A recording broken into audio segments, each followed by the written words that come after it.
Yaskawa.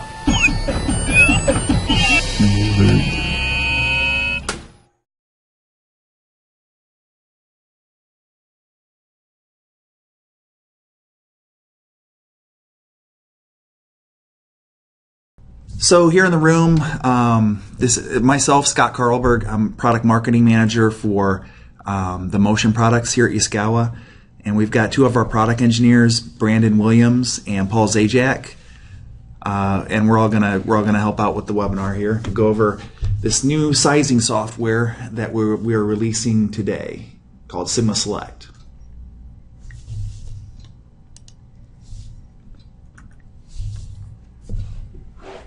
So we're basically gonna go. I'm gonna just do a slide to kind of show you, what this product is, and then we're gonna just dive right into the software and go through a couple of examples, and then I'll show you, where you can download this up on the website.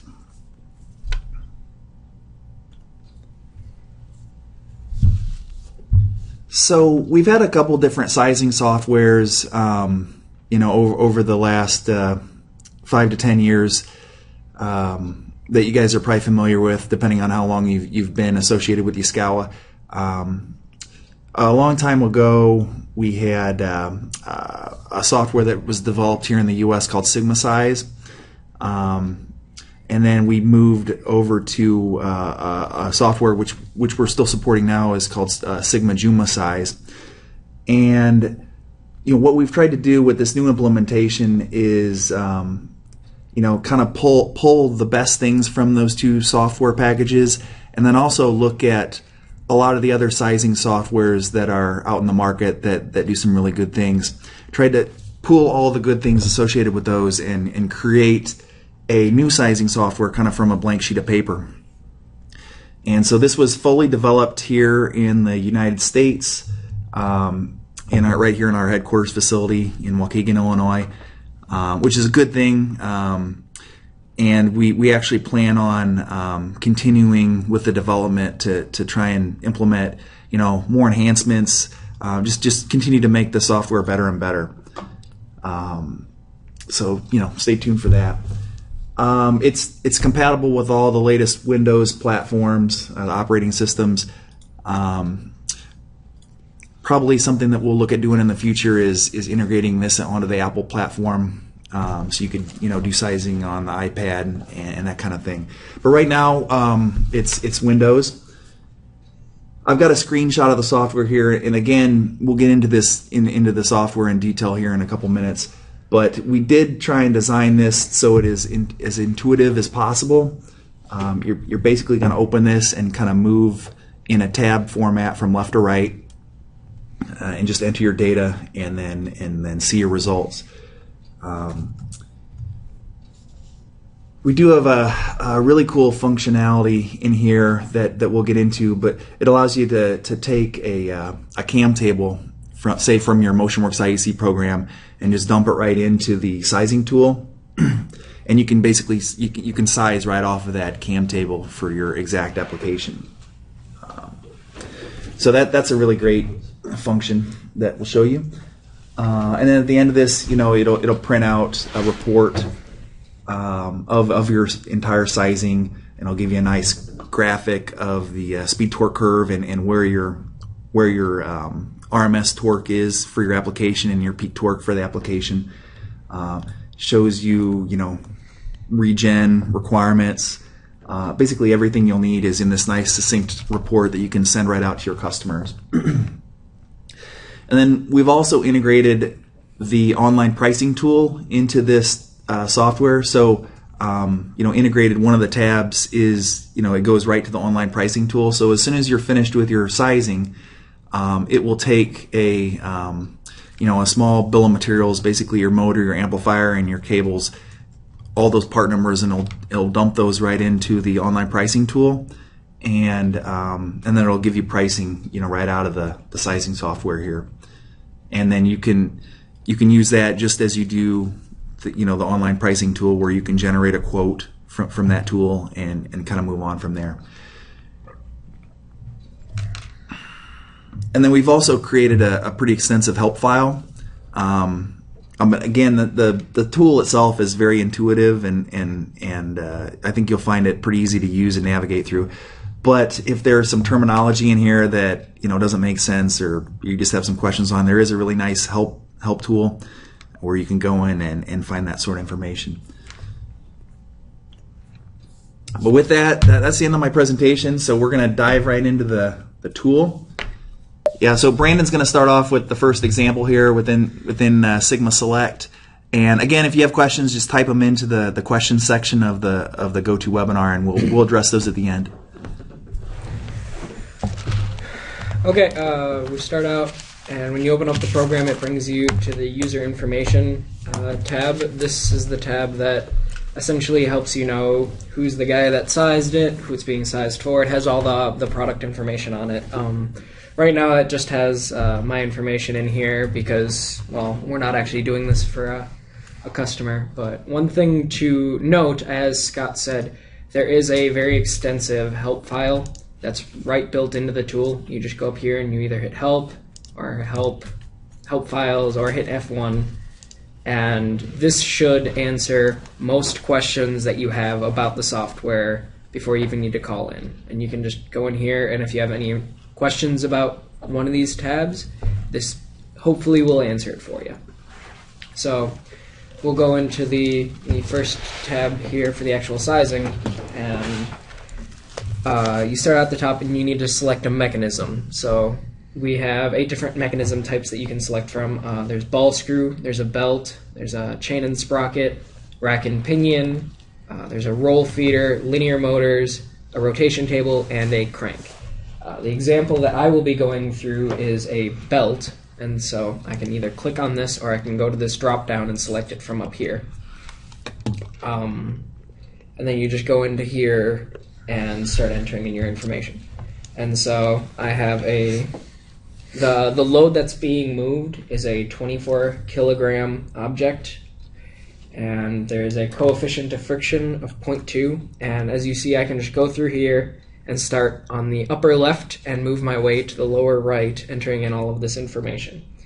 And so I have a 5 centimeter pitch, and the belt mass is 2.845 kilograms. And then one of the cool things that we've worked into this new software is we now have an inertia calculator. So I don't know the inertia of the driver just offhand, but I do know its dimensions. And so I can go through here and I know that it is 100 millimeters in height, has a shaft diameter of 10 and an outer diameter of 50. And we have a nice list of different materials. These happen to be made out of aluminum, and it will calculate the inertia for me. And because we have one driver and one idler, we can put in a quantity of 2 and then hit accept, and it should populate that field for me with all of the information. And then we have a similar tool for the transmission, which I'm going to use, where you can essentially build a transmission out of different components. So if you have couplings, gearboxes, or even if you just want to include the inertia of the shaft, you can include all of those things here. My transmission includes just a gearbox that has a 8-to-1 ratio, and then its listed inertia is 0.0000826, and it has a listed efficiency of 0.95. And so I can build a transmission through this screen just by going through and adding more stuff. But in my particular transmission, I only have the one.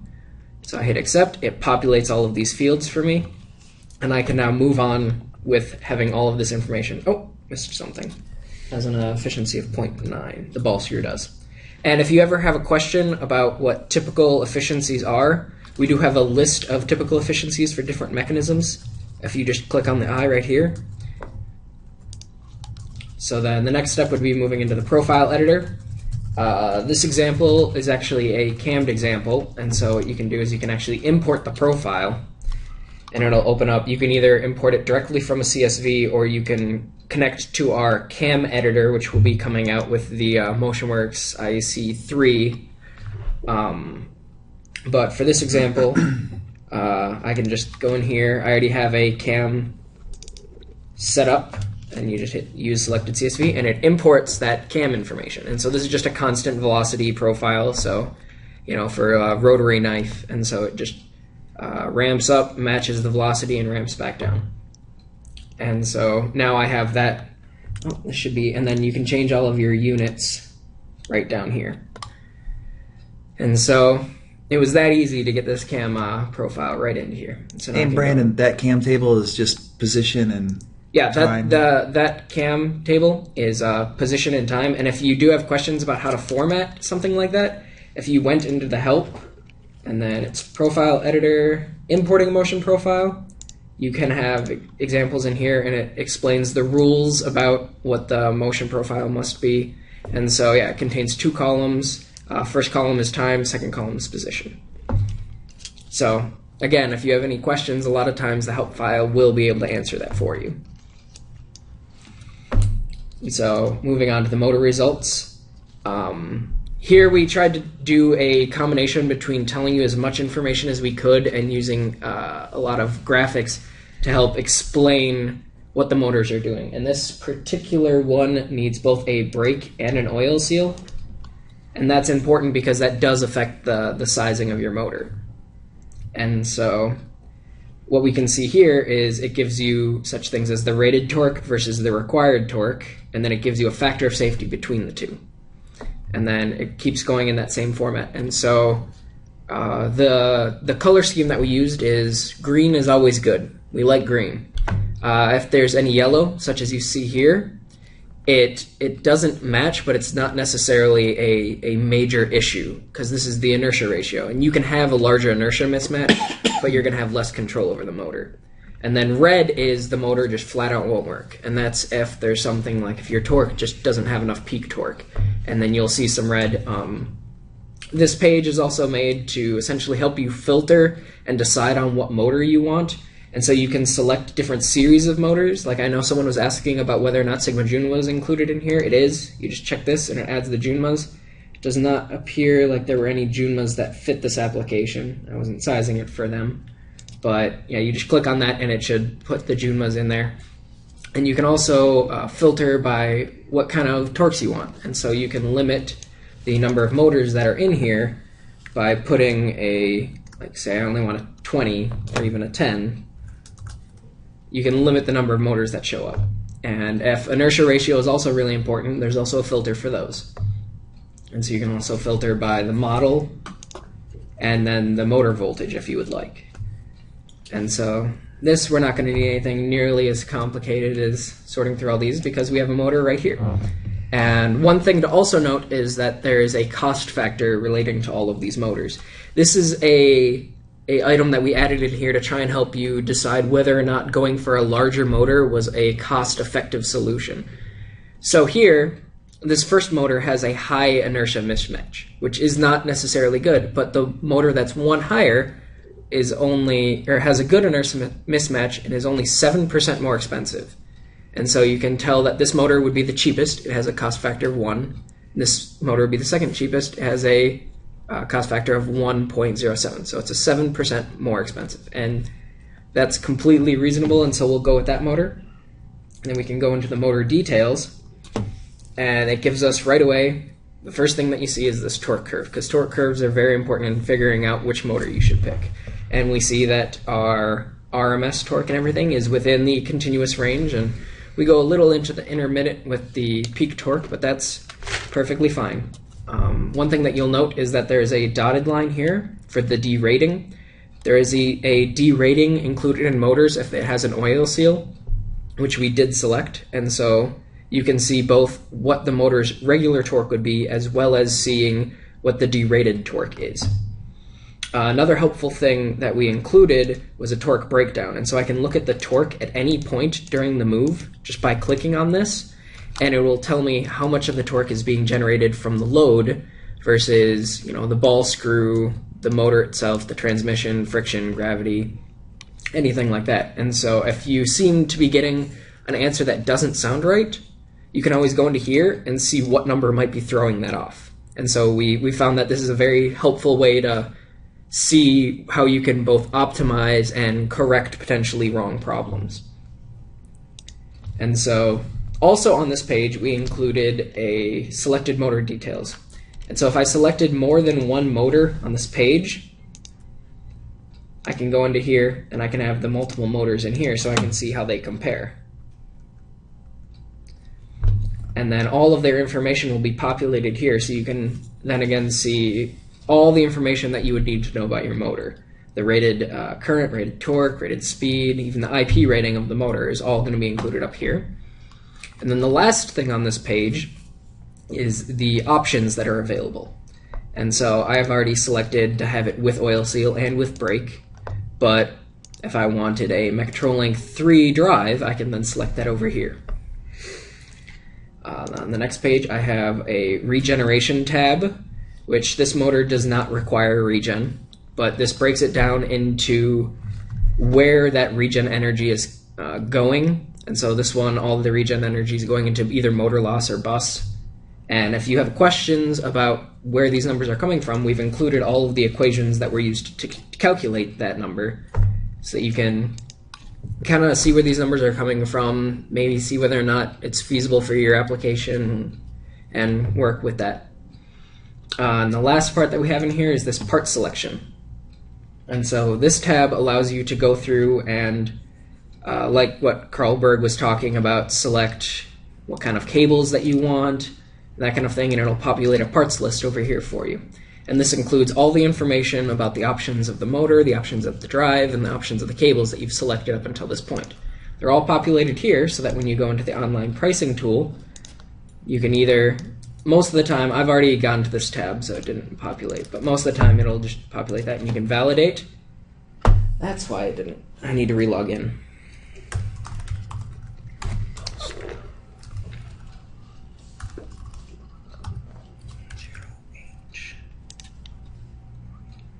There we go. And it auto-populated, and then it'll just essentially put all of those parts in there for you, so you can look at the pricing, see whether or not it's in the range that you want, and you can even generate a quote straight from this. And if you have any questions about the product itself, we've also included a link to our website right into the software. So this will bring you to the Sigma 5 and the Sigma Juma product information page. So if there's, say you need to know something specific about a motor, specific about a drive, you don't have to go and search for it on the website. It's just right here for you inside the program. And so that's, oh, and the last thing, so once you have all of this stuff put together and you'd like to send it off to a customer, we have a PDF generated.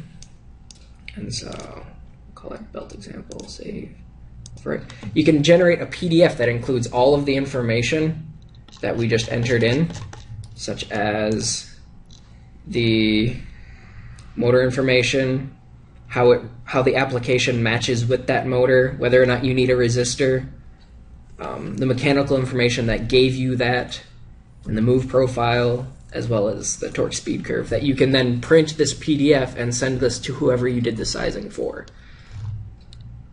And I think that's all that I have to talk about. I'm going to then hand it over to Paul. I believe Paul has an example that he wanted to run. I'm going to take you guys through a linear motor example. So I'll start with the load editor, of course, and select linear motor. For this example, I'm going to use a 125 kilogram load mass. No external force. I'm going to apply a friction force of about 12 newtons. Typically, like this would be like a force from the seals of your bearings. I'll leave the inclination angle at 0, and the force margin is kind of like a safety factor. I'm going to enter a value of 1.25. Basically, what this is, it's just a constant factor applied during the acceleration and deceleration. And here we have since this question comes up a lot, we have an information icon that you can read.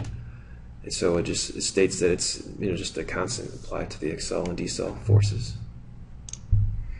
Now slide mass, you can enter your separate slide mass if it's known. I've included this in the load mass, so it's okay to leave slide mass at 0. Moving forward, this profile editor, there's a couple different ways of entering your profile. You can enter in the time and position and just keep populating the table that way. Or there is some wizards built in. For this particular example, I'm going to select trapezoid. And then I'll come down to the bottom and start filling in the data here. So I'm going to have a duration of 3.8 seconds with a peak velocity of 3.5 meters per second. I'm going to change my XL times to 0.75 as well as my decel time. And then I'll add a dwell. So I'll come back up to the table and just hit dwell. And I'll keep it at a 1 second dwell.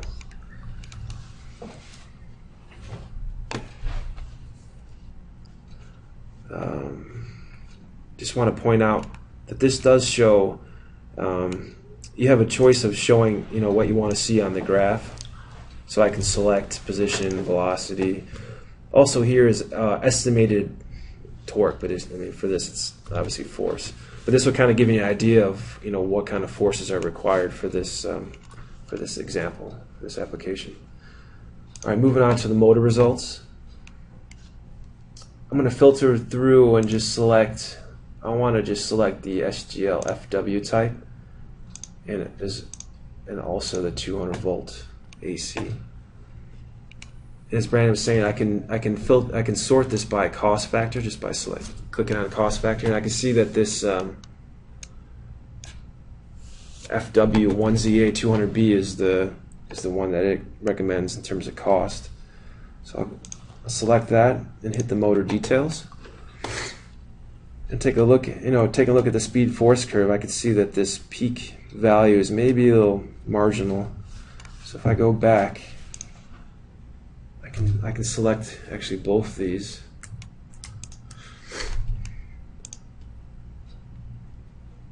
And then kind of right at this motor type, select between the two motors, and see that maybe this 50A380 is a better fit for the application. This also includes a force breakdown. So this actually takes in before it was estimated because we didn't know what motor was selected. At this time we know what the forcer mass is, so that's included. And this is a more accurate force breakdown. And also included in here is a linear temperature distribution on the coil. And we'll enter in, the heatsink is typically what your application is. So for this heatsink I have 400 millimeter by 160 by 19 aluminum heatsink, ambient temperature of 20, and you can see that it will tell you the coil temperature rise, and then as well as the coil temperature, including the ambient, and then it will give basically different percentages of temperature around the coil. Moving on to regen, we can see here that for this application, there's a large load, and there's actual regen is required, and it's telling me that I have a minimum resistance of 20 ohms with 816 watts with normal cooling. So this is just no forced air cooling. So if I have forced air cooling, then I can size a smaller resistor of 326 watts.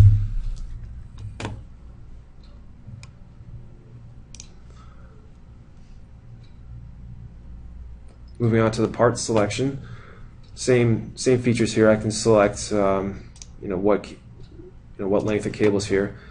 This is grayed out, which means there's only one type of power cable available, as well as the encoder cable. And then of course there's no brake cable or fan cable. I will include the serial converter cable, 5 meters, Hall sensor cable. down at the bottom, I can choose. It can auto. There's a couple different options of selecting magnetic tracks, and for this application, the required I'm going to select. If I go back, a total position is about 10.7 meters. So if I enter 10.7 and hit auto find the closest size, this will tell me the breakdown of what magnetic tracks would give me that required length. There's also an option for the lowest cost, so it kind of changes the quantities here. And the last option is you can just go ahead and choose, maybe based on what's in stock, you can kind of build your own BOM here and just enter in quantities. And if you can see, the total length is updated right above here, so we can build a total length to equal, roughly 10 meters, 10.7 meters or greater.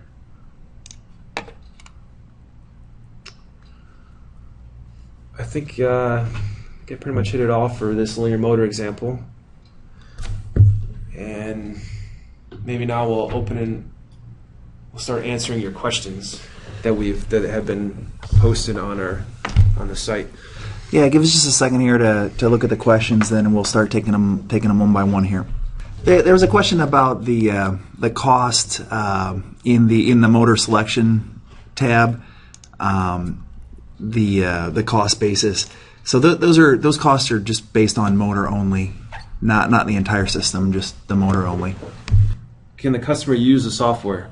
Yeah. Any customer can use the software. The software, I'll show you in a minute here, but the software is actually available right on our main web page right now, and I'll show you where you can download that. But yeah, anyone can download the software and use it. The customers, the end customers, your end customers won't have access to the pricing information because they do not have logins to online pricing tool. So basically that tab will not do anything for your end customers. We are actually investigating a way to get the online pricing tool to work for end customers and just not show the pricing. But I'll update you guys later on that. But yeah, for now the online pricing is only active for channel partners. Next question was, and I answered this online, but I'm not sure if everybody saw this. It says, can I import data from a competitor's motor? At this time, that feature is not available, and we'll consider it for future release. Can this program be used through SFDC? That's more of an internal question. SFDC is one of our internal tools, but no, there's no direct link to SFDC. But the quote that you generate from the online pricing tool could be sent over to that SFDC. But we can talk about that later online internally. There's a question: can you explain the torque factor, or I think this is more like the force margin, a little more? Why 1.25 on this example? 1.25 is a recommendation. It's a typical factor that we'll use in sizing linear motors. So that's why I chose 1.25. But it really, the minimum should be 1, and it has to do with the center of gravity on your loads between the forcer and the payload. So that's where those margins are typically used and why they're used. Go ahead. Okay. There was a question about, in my example, I only added 1 roller and driver. But yeah, it's actually very easy to add more than 1 roller, and I did add 2. I had shown the quantity 2. If you wanted more, all you'd have to do is enter in your exact question 8 rollers. You'd enter in a quantity of 8 into that quantity field in your inertia calculator. Another thing is there was the question if we can add more decimal places to the inertia calculator. Yeah, you can add as many decimal places as you have accuracy to your inertia. One of the questions is about adding additional torque, or in this case, because we're talking about linear's force per move segment, there is a column in the table that you're entering where you can add extra forces per move segment, which Paul is currently showing. We have a question, does the price calculator only show list price, or are the multipliers applied? The price that it's showing is just list price, but does OPT automatically do that if you No, want yeah, it it's in just list price, yeah. And again, the pricing is not in the actual tool. We're just showing a comparison, between one motor to the other and what's the cost factor, basically. There's a question regarding the linear motor example. There was a drive part number selection, and I left it at the default was SGDD, but I meant to select the Sigma 5, the applicable one. So. Okay, and then another question is whether or not you can use master-slave position in the cam table. If you're importing from a CSV, you need to have time and position, because the software is not going to know how fast your master is going to be able to know how fast the slave would be going given the master position. So it does need to be in time and slave position. The CSV, if there's extra columns that would have master position, is completely acceptable. The criteria is just that the first column is time and the second column is slave. If you did want to do master and slave, though, you can always do the integration with the new Yaskawa cam tool that will be coming out with the MotionWorks IEC3, and that will allow you to essentially integrate right in there and not have to think about any of those things. Okay, we had a question about the difference between the allowable and the application inertia ratio. The application inertia ratio is the inertia ratio between the load and the rotor on the motor, where the allowable is a set number of the motor. It's essentially how much inertia ratio that motor can properly handle. And the allowable is what's listed in the Sigma 5 catalogs. Oh, quick question. There was what does FOS stand for? It's factor of safety. Yeah, there was a question, is there anything in the existing software SigmaJuma size that software can do that this new software SigmaSelect cannot do? And the answer is no. So SigmaSelect is basically can do everything that SigmaJuma size could do and more. So. There's a question about whether or not there's a feature that will help you configure your amplifier based on the transmission information. There is not anything currently available for that. You still have to enter in all that information into the amplifier manually. There was a feature request about the ability to store gearbox and coupling information. This is a feature that we have considered and plan to implement in a later release. Yeah, again, one nice thing that, with doing the development here locally, it's one nice thing that we can continually build more functionality into this tool, as we see fit. So we do plan on doing that sort of thing. All right, I think we've covered pretty much all the questions. Let me show you where you can download the software now. Can you go to the website, Brandon or Paul? I'm sorry, iskawa.com. Go under the products, pull down, and then down to servo products. And inside of servo products, it's under software tools. And you can just click on SigmaSelect and bring you to the SigmaSelect landing page. And then right up here, there is a download button where you can start the download of the software. It's not a huge file. It should download pretty quickly. Just download it and then install it, and it'll install right to your PC, and you should be good to go. Okay, there's another question that came up.